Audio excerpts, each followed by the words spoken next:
Bueno, pues seguimos esta noche en alta sensibilidad, y para quien se acaba de incorporar, les decimos que están en el programa de la Asociación Aspas Canarias, Alta Sensibilidad, Asociación para la Alta Sensibilidad, la prevención del suicidio, del bullying, entre otras cosas. Y quien les habla es Juan José Sánchez Ortiz, COAS, experto en me trabajo la palabrita.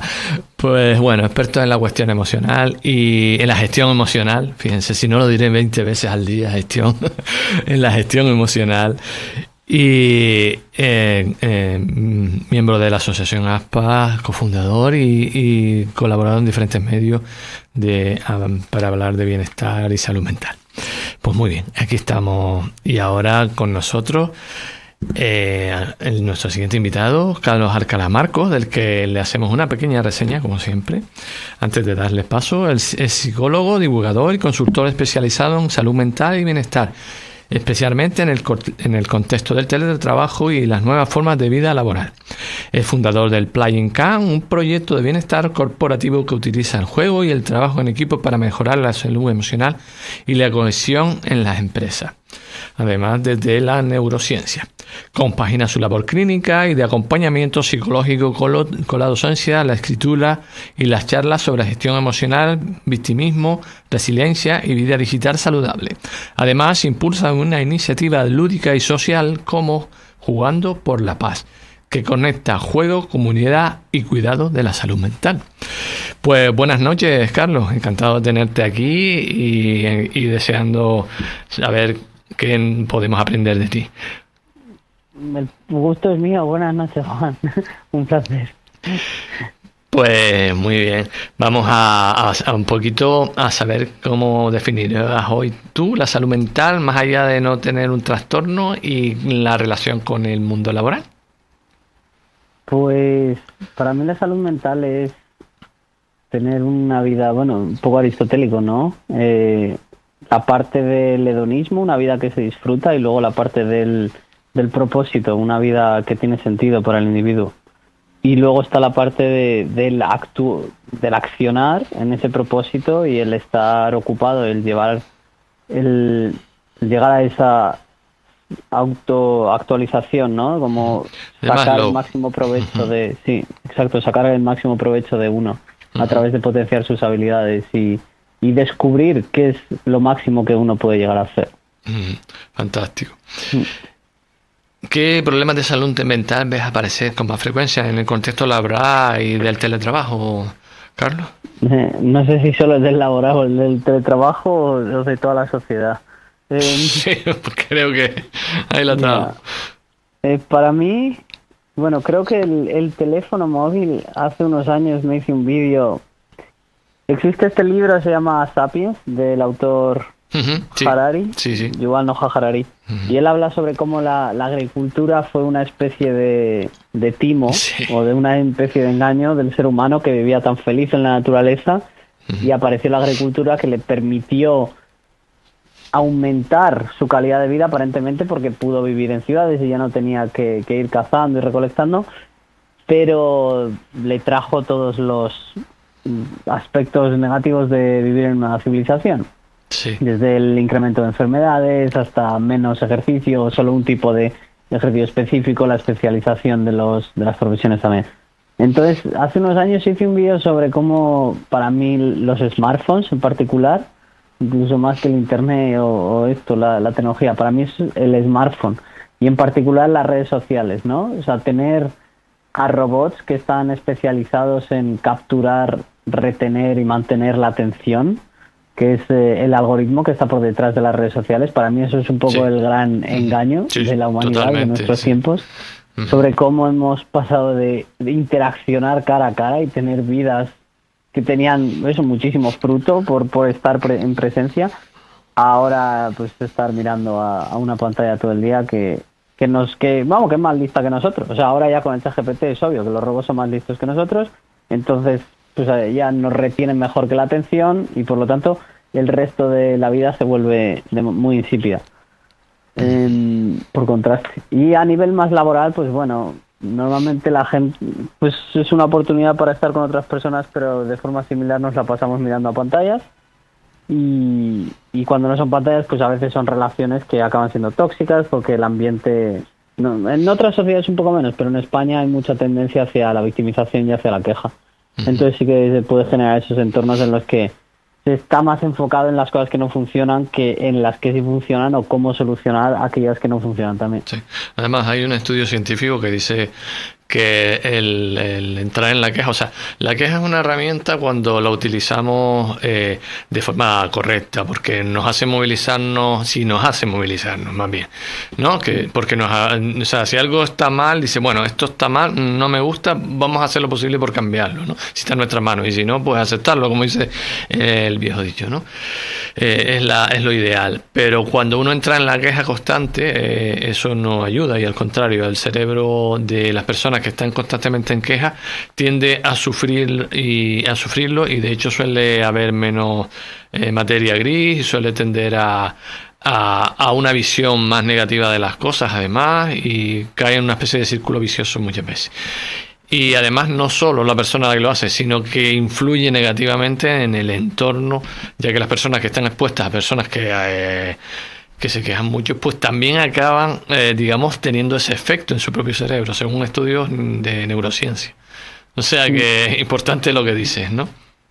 Sí, sí, sí. Y bueno, por la parte del teletrabajo también, que lo mencionabas, pues el aspecto de la soledad para mí es crucial. Yo estudié psicología positiva y el origen de la felicidad son las personas. Y es el mejor indicador de salud, el mejor indicador de tener una vida feliz, una vida con propósito. Es un factor protector también respecto a muchos otros tipos de potenciales perjuicios, ¿no? O sea, dicen que la soledad es como fumar media caja de cigarrillos al día. Entonces, sí. pues sí, trabajar en casa delante de un ordenador todo el rato, si no uno es muy consciente de cómo desarrollar una vida social después de más allá del trabajo, pues puede tornarse muy en su contra. Sí, sí, totalmente.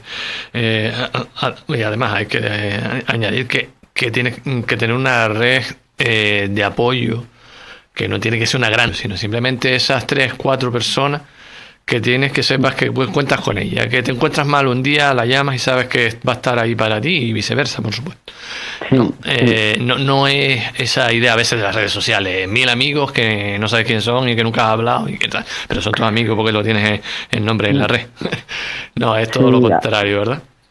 Sí, sí, hace poco le comenté a un amigo un vídeo que publiqué el año pasado sobre cuando estás enfermo, quién va a visitarte al hospital, y cuando estás de mudanza, quién viene a mover cajas contigo. Para mí esos son el criterio más obvio que podemos tener a día de hoy, de si hay personas que de verdad van a estar ahí cuando lo necesitan. Exacto, exactamente.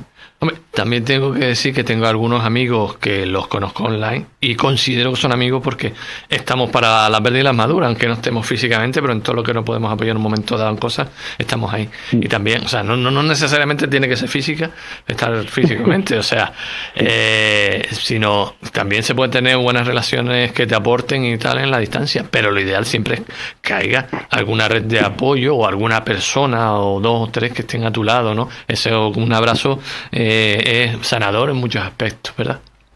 Sí, sí, sí. Bueno, el contacto físico es otra de las grandes carencias, yo creo que muchas personas tienen, muy asociada a la soledad también, ¿no? Y cómo, pues eso, en un mundo donde las personas viven aisladas o tienen compañeros de piso, pero como falta ese contacto físico, ¿no? Y hablan también de esa privación, igual que la privación de la naturaleza. Pues son necesidades humanas, igual que la sed indica necesidad de agua del cuerpo, el hambre indica necesidad de calorías, la falta de aire, ¿no? El ahogarse significa que falta aire, pues esa falta de contacto, o sea, la soledad es un indicador de falta de conexión emocional. Y eso, y el sentirse encerrado en casa es falta de conexión con la naturaleza, estar al aire libre y sentir... Es que es el entorno, es tan obvio, ¿no? Cuando se ven los números, o sea, de 300.000 años que el Homo sapiens ha sido Homo sapiens, pues 12.000 hemos vivido en ciudades, que es un 3%. Sí, sí. No, es un... Sí, de 300.000 no es un 1%. No, bueno, ya no lo sé ni matemáticas. Es un 0,3%. Correcto. Sí, no, además ya se sabe científicamente comprobado que el contacto con la naturaleza aporta más allá de los sonidos de los pájaros y lo bonito del paisaje, sino a nivel hormonal se intercambia una serie de los histonfidios. Creo que no lo he pronunciado del todo bien, que son una serie de hormonas que producen los árboles, sobre todo en la época de más calor, que tiene efectos a nivel, casi como actúa a nivel con el cuerpo humano como si fuera una hormona externa, ¿no? Que produce efectos de relajación, de bajar la tensión arterial, o sea, muchas veces no hay más que ir al campo a pasear tranquilo, y si vas con alguien más un rato callado, verás que si en el coche ibas hablando porque igual, por bla bla bla bla bla bla, en el campo acabas hablando bla bla bla bla bla. Acabas bajando totalmente el volumen y el tono, ¿no? Claro. O sea que nos aporta a muchos niveles la naturaleza. Sí, yo por eso los talleres los he diseñado para que sean al aire libre. Y creo que mi propia historia es un ejemplo de lo que pasa en la sociedad y la posibilidad que yo ofrezco, ¿no? O sea, yo estaba haciendo el doctorado en los efectos de la naturaleza, ya había estudiado psicología positiva también para descubrir cómo disfrutar la vida, y en mi trabajo fin de máster, de fin de grado, yo estudié las relaciones entre personas, ¿no? Como el mayor predictor de felicidad es cuántos amigos felices tenemos. Y mi vida era una ironía completa, porque yo estaba encerrado en una oficina sin contacto con la naturaleza, me pasaba todo el día trabajando, mirando una pantalla, casi sin amigos, y no. ¿Te quejaste e hiciste algo? No. Obvio, vamos. Claro. Pues eso digo, es el momento en que la queja tiene sentido, porque dice, oye, yo estoy a gusto, no estoy, ¿no? Entonces es como el primer paso para el cambio, ¿no? Pero ya cuando te estancas, pues lo dicho. Perdona que volviera a rebobinar la cinta. Eso sí. Dime. Claro, como fundador de Play and Can, tienes ahí una herramienta estupenda para ayudar a muchas personas. ¿En qué consiste este proyecto? ¿Y cómo utilizas el juego para mejorar el bienestar en las empresas? Claro, para mí, por conseguir con la historia, es que fue de estar ahí encerrado a cambiar de vida total, irme a África y ver cómo los niños de África estaban jugando con palos, con piedras, con lo que fuera en la calle, y decir tío, no es tan difícil. O sea, cuando yo fui feliz, ¿cuáles eran mis mejores momentos en la vida? Y eran jugando en la naturaleza con mis amigos. Y así es como se vive en el presente, y así es como se vive conectado, y así es como se vive feliz. Exactamente, el juego está como muy cosa de niños, pero es súper importante no solo la felicidad, y no la felicidad hedonista, sino es algo que equilibra a nivel emocional y a nivel mental, porque hace esa mente que está ahí agitada, cuando te empiezas a meter en algo que te evades, que te relajas y tal, ¡pum! Eso, la mente, pues ayuda a relajarla, y muchas veces aquí decimos, oye, pues si vas a hacer algún tic de cosas que ayuden a tu día a día, de esto que muchas veces nos gusta recomendar, ¿no?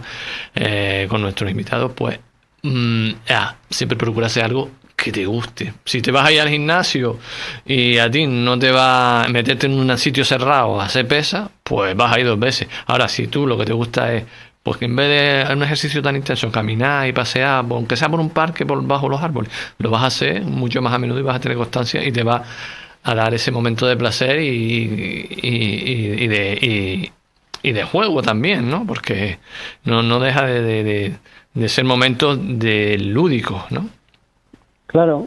Y es que además en otro estudio de psicología positiva, una investigadora se llama Barbara Fredrickson habla sobre las emociones positivas y cómo los grupos y las conexiones positivas se forman por compartir momentos significativos de emoción positiva. Totalmente. O sea, un amigo es esa persona con la que te ríes, esa persona con la que exploras, esa persona con la que interactúas de forma positiva.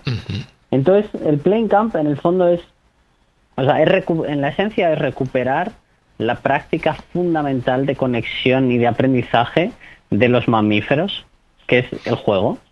Y el juego se ve en todos los mamíferos, se ve en un perro, se ve en un gato, se ve en una vaca, en todos los mamíferos utilizan el juego, es un instinto. Y no tienen edad para eso tampoco.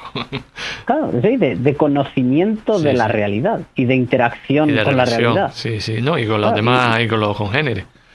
Exacto, incluyendo eso a otras personas.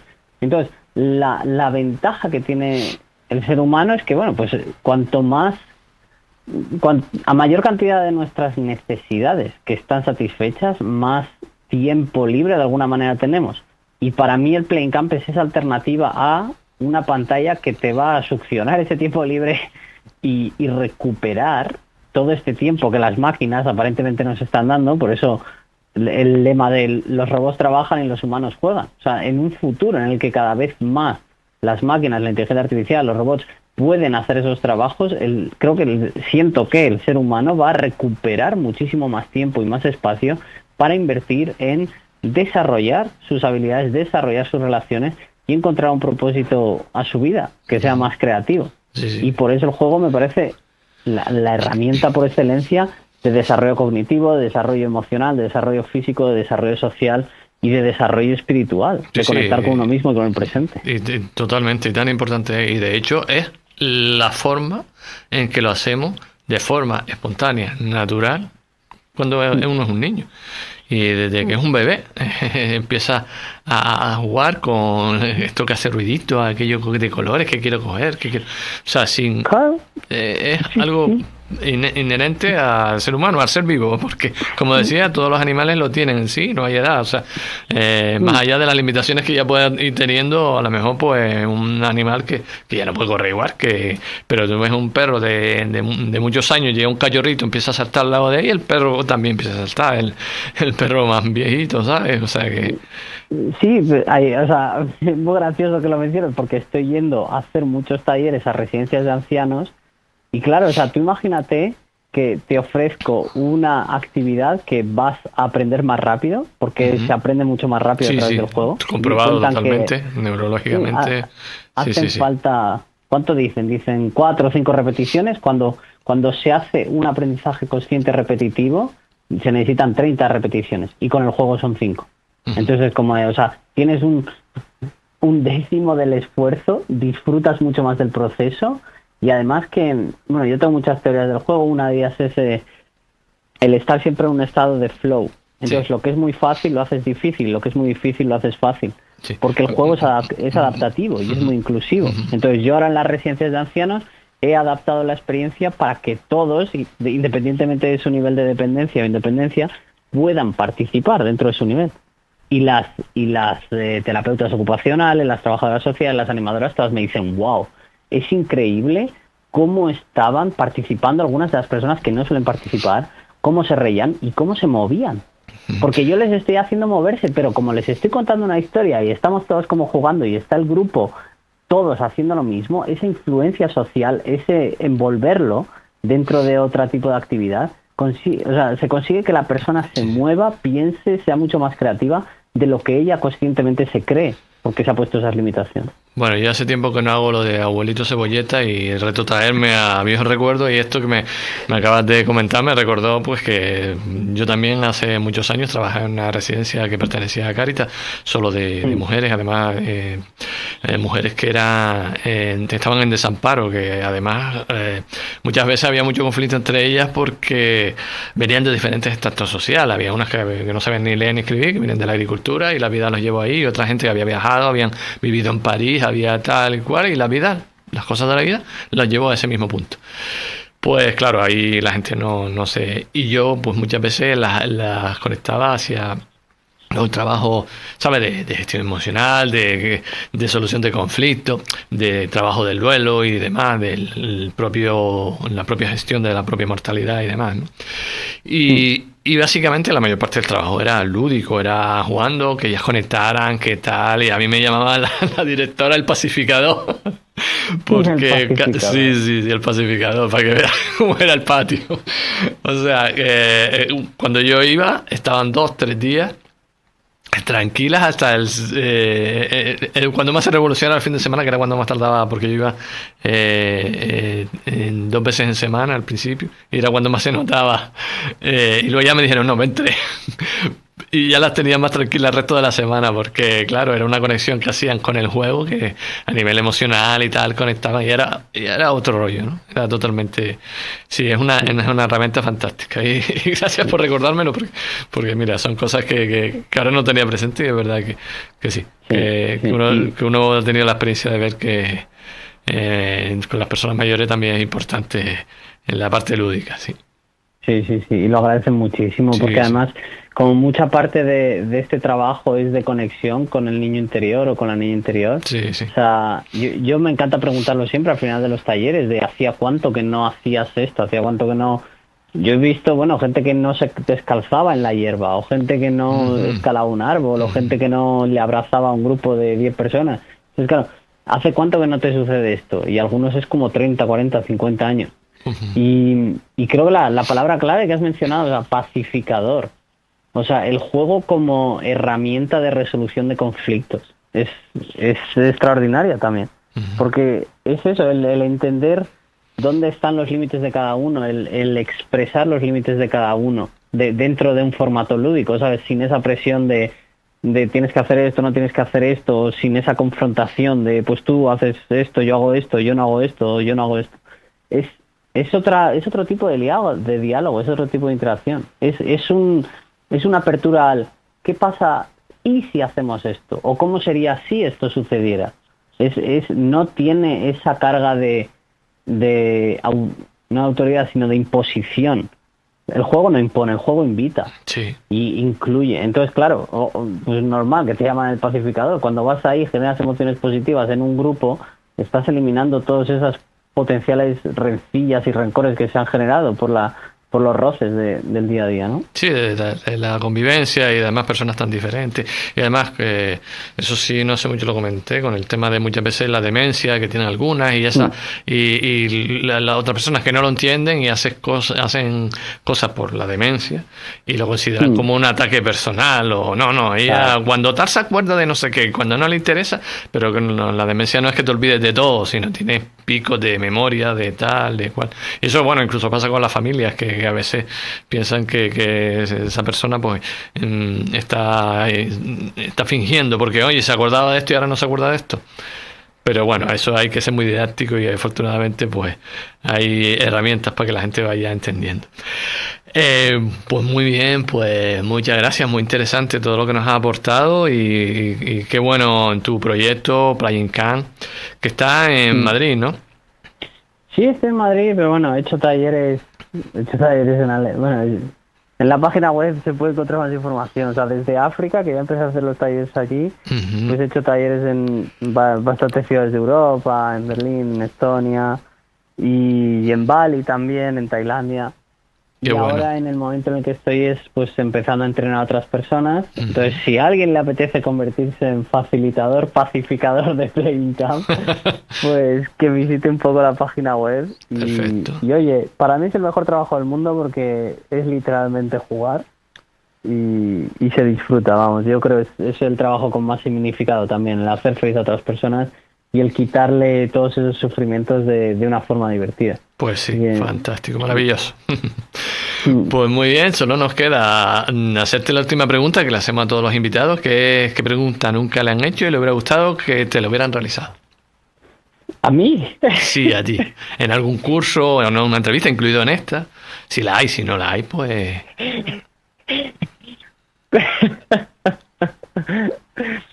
Pues que me venga un inversor y que me diga, oye, ¿cuánto dinero necesitas para hacer que Playing Camp sea un movimiento global de pacificación?